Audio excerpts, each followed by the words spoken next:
Dans cette nouvelle édition de Un apéro avec Moto Magazine, mon cher Christophe, merci d'ailleurs à nouveau de votre accueil chez Mototeam à Luc-sur-Mer. On a 40 ans d'histoire de la machine qui est probablement, en tout cas moi c'est comme ça que je voyais la marque à l'époque, même si aujourd'hui BMW s'est vraiment diversifié, mais le Flat Twin c'est emblématique de la marque allemande. C'est emblématique de la marque allemande. Ah, t'as vu, j'ai dit bien les phrases. Tout à fait, bonjour à toi, bonjour voilà. à tous. Oui, là, déjà la marque allemande est quand même emblématique du monde de la moto puisqu'elle produit des machines depuis de très très nombreuses années. Elle utilise une technologie, il faut quand même le rappeler, c'est magnifique. Depuis le début de sa production jusqu'à nos jours, on conserve cette architecture moteur, ce bicylindre à plat, à refroidissement à air. Les dernières générations sont devenues liquides. La transmission par arbre et cardan. On a un bien fondé, en fait, des idées techniques de l'époque qui se sont poursuivies tout au long du siècle. Et là, on a 40 ans de moto, 40 ans de BM, peut-être parmi les modèles les plus collectionnables, peut-être parmi les modèles les plus désirés, des motos qui ont une fiabilité absolue, des motos qui ont emmené des générations entières de motards. Je trouve ça très intéressant et ça me fait plaisir de les présenter. Ah bah alors justement, on a ici une moto qui date de 1935. Tout à fait. Parlez-nous un peu de ce modèle avec son cadre en tôle, etc. Avec son cadre en tôle, avant-guerre, on a une petite mode du cadre en tôle pour une rapidité de production, en fait, pour une rapidité de mise en œuvre. C'est un petit peu compliqué à mettre au point au niveau de l'emboutissage parce qu'il y a des réductions de matière lorsqu'on met les presses, mais ça permettait de produire énormément. Ces motos sont pensées quand même pour un usage militaire. On se doute qu'il va falloir en produire dans un laps de temps très court énormément. Donc ça aura ses heures de gloire. Les Français utiliseront aussi ça. Numéron fera des machines avec des cadres utilisant la même technique. On est sur une 750 qui s'appelle une R12. C'est une moto qui sort en 1935, qui sera vendue à la fois aux civils, à la fois à l'armée. À partir de 38, les productions seront réservées pour la Wehrmacht. Ils préparent déjà leur sale coup. Là, ils préparent déjà leur sale coup depuis quelques temps, en effet. C'est une moto qui a une petite particularité technique quand même sympa. C'est la première machine de grande série de l'histoire à utiliser une fourche télescopique hydraulique. On a un énorme progrès en matière de tenue de route à l'avant, de feeling. Jusqu'à présent, c'était souvent des fourches parallélogrammes avec des gros ressorts. Chez BMW, c'était des espèces de lames de ressort. Ça avait une forme très jolie. Le modèle d'avant s'appelait la R11. Là, on amène vraiment une touche de modernité. Et aujourd'hui, cette fourche, bien sûr, elle est améliorée, mais c'est une technologie qui, aujourd'hui, est toujours d'actualité. Donc, quelque part, c'était une belle avancée. À nouveau, les ingénieurs de chez BMW ont fait preuve, je pense, d'idées assez riches. Le cadre en tôle, c'était rigide ou il y a une vraie différence par rapport à un cadre tubulaire, épine dorsale, etc. Alors, c'est très rigide. C'est très rigide. C'est surtout, encore une fois, une rapidité en fait de production et une aptitude à tirer un sidecar. La majorité de ces motos, celle-ci d'ailleurs, a les accroches de sidecar. Elle a été livrée. Le side a disparu dans les méandres de l'histoire, mais ces motos-là tiraient très très souvent un sidecar et ça résistait très bien aux torsions. C'était plus facile en fait à produire qu'un cadre en tube. En tube, il y a une main d'œuvre énorme puisqu'il va falloir souder tous ces tubes les uns aux autres. Là, ce sont deux emboutis qu'on va presser et en fait, on les soude ensemble. Le cadre peut sortir et être équipé de son moteur. C'était beaucoup plus rapide. Puisque tu parles de moteur, il y a une dizaine d'années, peut-être une douzaine d'années, j'ai roulé sur un Shangyang chinois. Tu sais te faire plaisir. Alors, j'aime bien, j'aime bien les raretés. Alors aujourd'hui, Shangyang fait un side avec un moteur façon Kawasaki ER6, etc. Absolument. Mais à l'époque, il y avait encore les culasses comme ça. À soupape latérale. Donc c'est un moteur qui a été produit pendant des décennies et des décennies. Alors chez BM, il a été produit, ce moteur-là, il s'appelle le M56. Il a été produit effectivement pendant pas mal de temps. On va le trouver d'abord chez les Russes, puisqu'il y a un pacte en fait d'échange, le pacte germano-soviétique, si on se rappelle de nos cours d'histoire quand on était plus jeune, où en fait il va y avoir des échanges techniques et des échanges industriels. On va donc vendre les brevets d'une moto, qui n'est pas exactement celle-ci, c'était la R71, mais elle utilisait à peu près le même moteur. On va retrouver donc ce moteur en production chez les Russes, chez Dniepr, chez Ural. Et les Russes vont vendre ensuite, dans les années 50, leurs brevets aux Chinois, d'abord pour équiper leur armée, ensuite ils en vendront aux civils. On va retrouver un moteur qui lui ressemble beaucoup. Je dis bien qu'il lui ressemble beaucoup. C'est pas le même bloc. C'est pas du tout le même bloc. Il y a à peu près, c'est même pas à peu près, il y a aucune pièce commune. Et en termes de qualité d'Aciris, c'est un monde d'écart. Là, on est certainement, je vais pas me mouiller, mais vous me le direz en commentaire, on est certainement sur le moteur de l'histoire de la moto le plus fiable. C'est incroyable. Du moment que tu mets de l'huile, ce sont des motos qui sont montées à Stalingrad, qui ont tourné par moins 45 degrés, qui ont fait la bataille, l'Africa Corps en fait, avec plus de 40 degrés, sans modification. Les mecs tiraient dedans, on avait de l'huile, ce qu'on trouvait à l'époque.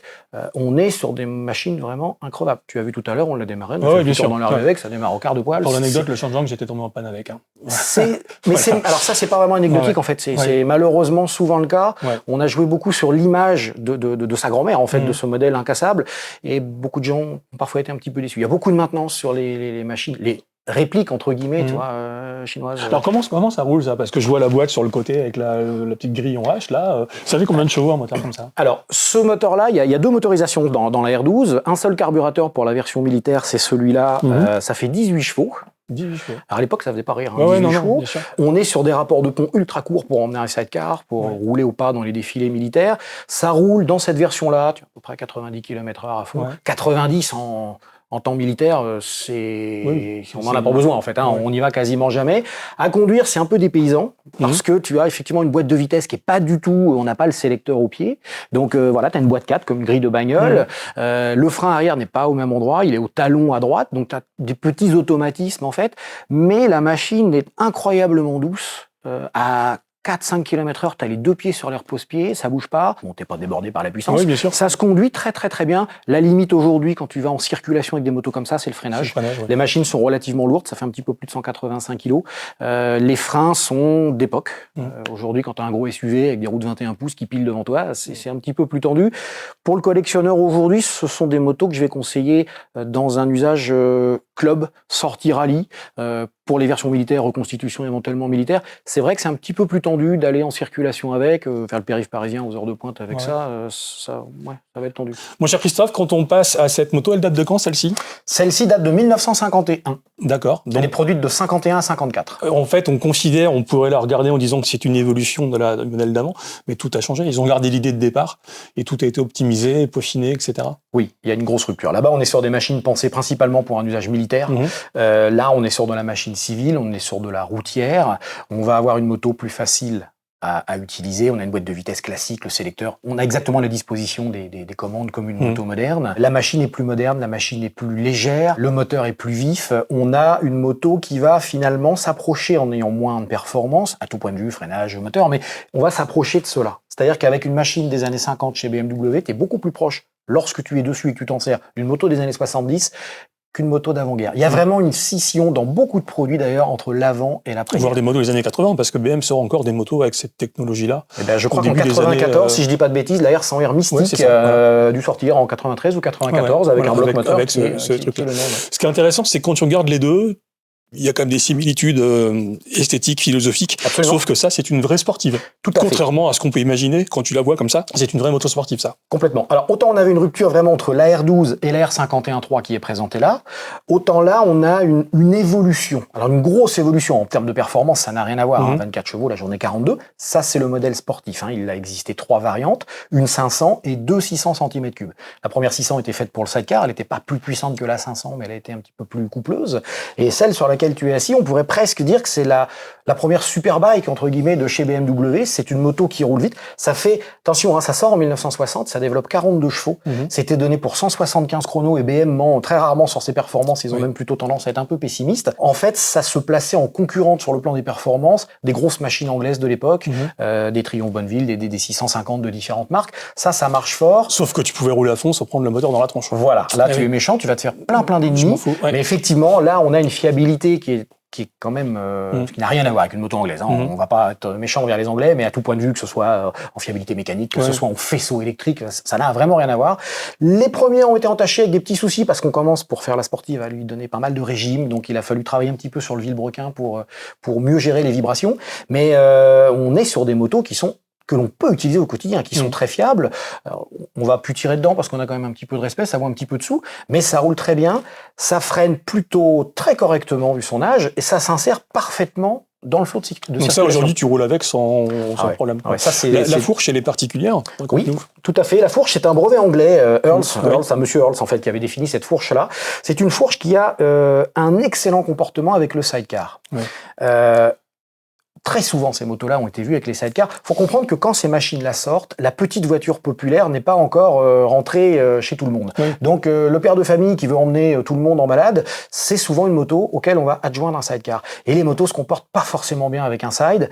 BMW, qui fait toujours des grosses machines, qui a aussi un passé en side très très connu, va faire ce cadre et va utiliser cette fourche pour que vraiment dans l'usage sidecar, ce soit mieux guidé, plus rigide, avec moins de mouvement dans la direction. Ouais. Quand tu es en solo, comme là tout de suite, surtout avec le modèle là qui marche fort, ça induit un comportement un petit peu particulier. Tous les amateurs de série 2, puisque ça fait partie de la série 2, quand tu freines, la moto se lève un petit peu de l'avant. La moto est un petit peu lourde à très basse vitesse, mais on s'y fait très très vite. C'est le look typique qui te permet de la reconnaître. À 50 mètres, tu reconnais une série 2. C'est vraiment la moto. Les policiers en avaient, ils avaient les 500 cm3, mais on la reconnaît de loin. Elle fait partie de notre patrimoine moto. Et tu disais, en fait, aux États-Unis, elle a été vendue avec une fourche traditionnelle. Alors, la version sportive, la 69S qui est là, vendue aux États-Unis, elle avait une fourche effectivement classique.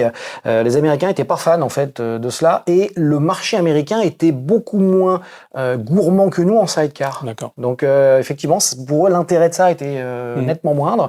D'ailleurs, elle est, je trouve, plus sympa, plus véloce, plus vive à conduire avec cette fourche américaine. T'as roulé sur les deux? J'ai roulé sur les deux, je la trouve plus sympa avec l'autre fourche. Parle-nous de la moto magnifique sur laquelle tu es assis, qui ravit notre confrère Grégory Mathieu, parce qu'il a eu exactement la même, dans cette même couleur. Est-ce que là, on est encore sur... Parce que tu vois, quand elle sort, cette moto, ça y est, les Japonais sont là, il y a des 4 cylindres bourrés de chevaux, les motos prennent 200 à l'heure.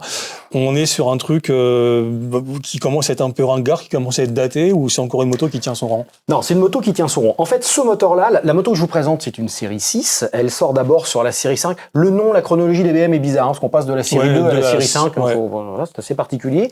Quand cette machine-là sort, elle sort en 1969. La série 5, vous la reconnaissez, elle a un frein à tambour, en fait, à l'avant, et le tableau de bord est différent. Grosso modo, c'est à peu près la même machine. C'est pas du tout ringard. On a une gamme qui s'est développée. On a une 500, une 600, une 750. 50 chevaux à l'époque, c'est ce que fait la 750. C'est très sérieux, ça fonctionne bien. En plus, tu vois. Donc, voilà. Et BM a déjà cet acquis de décennies de motos fiables. Donc, ils ont une clientèle. À nouveau, rien de commun au niveau des mécaniques. Les blocs moteurs n'ont absolument rien de commun, en fait. Quand on travaille dessus, c'est pas du tout monté pareil. C'est toujours un flat wing, c'est toujours refroidi par air, il y a toujours un cardan. Mais mécaniquement, le positionnement des pièces en mouvement n'est pas du tout le même. Ça, c'est une moto qu'énormément de gens connaissent. C'est plus qu'une moto générationnelle, puisque ça sort en 69, ça s'arrête, on le disait tout à l'heure, en 94. Ouais. Il y a eu des tas de gammes, il y a eu des roadsters, il y a eu des routières, les RT, les GS. Il y a eu les trails, les GS, qui utilisent ce moteur-là. C'est une machine qui a été déclinée sous plein de variantes. Même les sportifs, les R96. Il y a eu effectivement, tout à fait. C'est une moto qui commence à rentrer en collection. Les trois autres motos que nous présentons sont vraiment des machines de collectionneurs, des machines de passionnés, des machines qui sont presque vénérées parce qu'elles sont quand même un petit peu compliquées à trouver. Ça, il y en a eu beaucoup de produites. Elles rentrent en collection. Les prix sont pas les mêmes. L'avantage de ces machines-là, pour celui qui veut s'en servir aujourd'hui, tu trouves à peu près toutes les pièces dans le réseau BMW. T'as besoin, t'as cassé un truc, il y a de la pièce. Et ça, c'est super rassurant de se dire, tiens, je vais prendre ma moto, je vais aller rouler, je vais faire des rallyes touristiques, je vais rouler presque comme une moto moderne avec. Si j'abîme quelque chose, c'est pas grave, je vais trouver la pièce. Ça sera plus compliqué sur une moto des années 30, forcément. D'accord. 3 questions pour finir. Dans un domaine de collection, on est quoi sur les enveloppes tarifaires, sur, dans ces 4 machines-là, c'est des billets de combien? Alors, on va partir de celle-là sur laquelle je suis assise. Ça, on va commencer à trouver des modèles à partir de 4 500, 5 000 euros.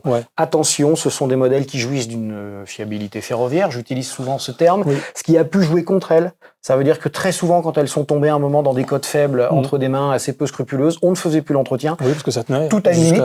Tout a une limite. Je vois souvent des gens au magasin qui viennent me voir, me dire, tiens, j'ai acheté une série 5, tu devrais regarder. Quand on démonte, c'est usé jusqu'à la corde, des couronnes de pont arrière ruinées, des moteurs qui ont, je sais pas, 2-3 millions de kilomètres, j'exagère, mais à peine. Donc attention, parfois, vaut mieux mettre un petit peu plus de sous, connaître l'historique de la machine. Une très belle, on est à moins de 10 000. Donc très belle, on est à moins de 10 000. Petite surcote pour la 90S que tu citais, qui est une version sportive, avec une tête de bulle, avec des couleurs très sympas. Le orange Daytona ou le gris smoke. Là, sur une très belle, tu vas être entre 12 et 14 000 euros. C'est un petit peu plus cher. Une moto qui marche fort, elle fait 67 chevaux, qui marche bien. Sur les anciennes, on est à quelle cote? 69S, dans l'état où est celle-ci, strictement d'origine, peinture d'origine, elle a pas de kilomètres, on connaît son histoire, t'es autour des 18-20 000. 20 000, ça me paraît le maximum, et 18, c'est tout à fait le prix marché. Une version plus petite, une R50 ou une R60, plus petite en puissance, parce que le gabarit sera exactement le même, faut 10 à 12 000 pour en avoir une belle. C'est une moto qui est énormément appréciée dans les rallyes, dans les rassemblements. Tu peux rouler longtemps, ça roule très bien, tu peux emmener un passager, ça s'essouffle pas, il y a 7 chevaux, c'est vraiment une moto agréable. Ça, c'est un petit peu méconnu des gens. C'est l'immédiat après-guerre, on n'en a pas beaucoup, c'était très cher quand c'est sorti. On sort à une époque de la reconstruction. Ça sort en 1951, ce modèle-là. À l'époque, acheter une 500 cm3 BMW, c'est pas donné à tout le monde. À l'époque, on achète un Solex en France, on achète une mobilette, donc on en voit peu. Elles sont généralement entre les mains de collectionneurs de la marque BMW. Ticket d'entrée 10 000, une très belle 15-18, sans aucun problème. D'accord. Et la dernière? Là-bas, une clientèle assez large. Le passionné de BM qui veut un modèle historique, c'est de par le look, en fait, le cadre en tôle, de par le moteur à soupape latérale, tu as une grosse demande. Et tu as également, pour les modèles militaires, une très très grosse demande là-dessus dans le monde du militaria. Une belle R12 conforme avec des pièces d'origine et non pas des pièces refabriquées, entre 25 et 30, ça trouve preneur. Si elle est belle, si elle roule bien, on flirte les 30 000, ça ne cesse de monter. Autant on a une certaine stabilité sur ces machines-là, autant, notamment les versions militaires, ça ne cesse de monter. D'accord. Est-ce que ce sont des motos qui sont aussi fiables et aussi solides qu'on le dit? Oui. Vraiment. C'est surprenant. Ouais. C'est surprenant. C'est-à-dire que ça, en fait, tu mets...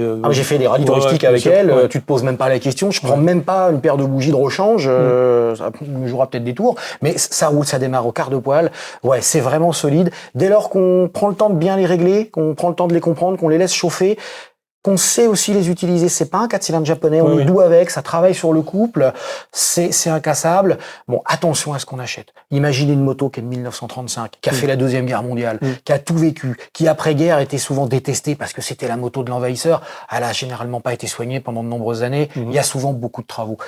Pareil celle-ci, à l'autre côté de la chaîne, des motos qui ont énormément de kilomètres. Attention à ce qu'on achète, faut être attentif à cela. Faites-vous assister si vous n'êtes pas spécialiste des modèles, faites-vous assister par un copain ou amenez la moto chez un professionnel, qu'on donne un avis. C'est important, les pièces se trouvent, mais c'est très vite cher. Si tu dois n'en garder qu'une sur les 4? Sans aucune hésitation, la R12, par son histoire. Par son histoire, son côté militaire. J'aime bien les motos militaires, mais par le look décalé, son histoire, je trouve que c'est vraiment une machine fantastique. Après, pour rouler aujourd'hui, dans un esprit collection, celle sur laquelle tu te trouves. C'est très amusant de doubler les voitures, ça roule vite, c'est très marrant, alors que c'est un look vraiment de vieille machine. Mais après, c'est propre à chacun.